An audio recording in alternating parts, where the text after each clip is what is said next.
Podemos decir que cumpliste un sueño con este Jeep.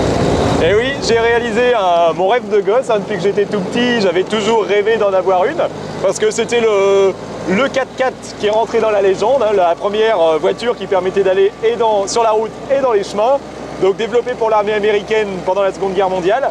Et j'ai réalisé ce rêve de gosse l'année dernière, donc une Ford GPW de 1943, une bonne américaine de l'époque. Una buena pieza, enhorabuena. Y bueno, entiendo que entonces sabes de mecánica. Bon, il y a un petit peu de mécanique à faire, hein. C'est des vieilles dames qui ont plus de 70 ans, donc il faut un peu les bichonner.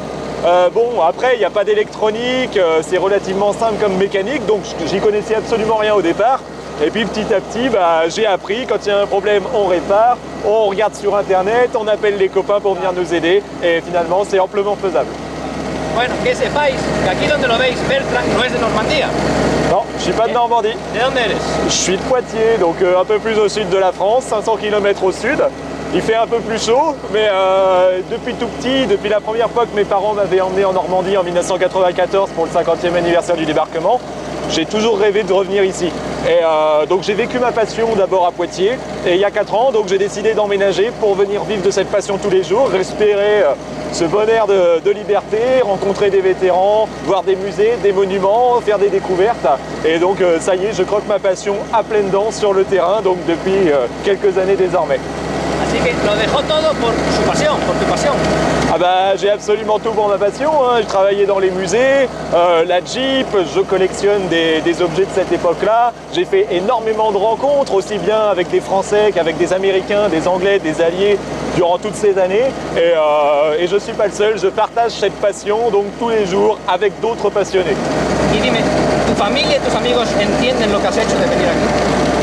Ça n'a pas été facile pour eux ni pour moi parce que forcément on allait être espacés les uns des autres. Après ils comprennent tout à fait et ils me soutiennent dans le fait que je vive de ma passion et que je vive mon rêve. Et puis bon, 500 km c'est pas grand chose, hein. On peut toujours aller faire un petit tour pour une semaine, un week-end et puis les revoir de temps en temps, il n'y a pas de problème. Et pour eux ça leur fait une destination de vacances aussi.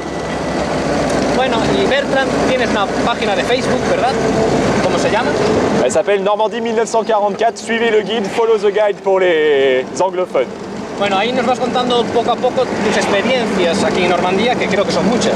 C'est ça, c'est en fait, donc déjà quand je n'habitais pas encore ici, j'étais friand d'aller sur internet et voir un petit peu ce qui se passait en Normandie, ce que les gens y trouvaient, j'adorais parcourir les blogs, les sites internet, des choses comme ça. Et ce besoin, il s'est transformé depuis que je suis là. C'est à mon tour désormais de partager ce que je vis, de partager ma passion que je vis au quotidien ici, de partager les actualités des plages de Normandie, mais également partager les découvertes, les trouvailles, partager les actualités des vétérans. C'est ma manière un petit peu de rendre le rêve que j'ai acquis par internet durant de longues années quand je n'habitais pas encore ici. C'est pour faire rêver d'autres hommes qui voudraient venir ici à leur tour par la suite. Y además haces actividades de memoria.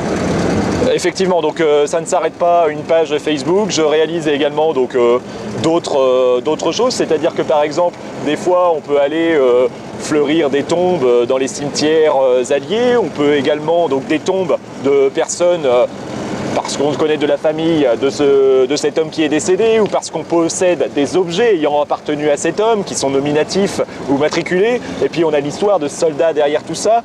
Mais ça peut être également donc l'édification de monuments, comme le monument en ce moment que je suis en train de réaliser donc pour le Major Tucker qui est décédé à 40 ans. Il y a tout un travail de recherche et de mémoire derrière tout ça, derrière cette page.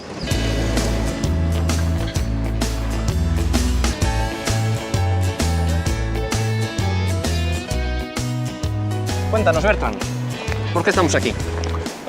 Parce que Sainte-Marie-du-Mont, c'est un peu un village qui est rentré dans la légende. C'est l'un des premiers villages qui a été libéré par la 101e division aéroportée, donc dans nos terres, aux arrières d'Utah Beach. D'ailleurs, la plage d'Utah Beach est en partie sur la commune de Sainte-Marie-du-Mont. Il y a beaucoup de photos qui ont été prises ici, hein, aussi bien par les parachutistes que par les hommes de la 4e division d'infanterie qui vont filer par Utah justement et venir jusqu'ici pour s'infiltrer dans les terres. En plus de ça, donc Sainte-Marie-du-Mont, c'est un petit village, hein, il y a quelques centaines d'habitants en 44. te dire que les 836 000 soldats qui vont débarquer sur Utah pendant 6 mois, ils vont tous traverser ce petit village. Ouais. Donc ici, c'est le véritable défilé militaire pendant 6 mois. Ça ne s'arrête pas, matériel, véhicules, soldats. C'est vraiment la place forte derrière Utah Beach à ce moment-là. Yo tengo una última pregunta que hacerte. Es una pregunta complicada, difícil, que no sé si vas a poder responderme. Y es que yo desde que soy pequeño también uno de mis sueños era ponerme al volante de un jeep. ¿Me dejarías conducir tu jeep? Non. No, ya, normal. Allez, ¿En serio? c'est parti. Muchas gracias. Bueno, gripas, nosotros nos despedimos ya. No os olvidéis de seguir a Bertran en Facebook y como dice la canción, yo para ser feliz quiero un jeep.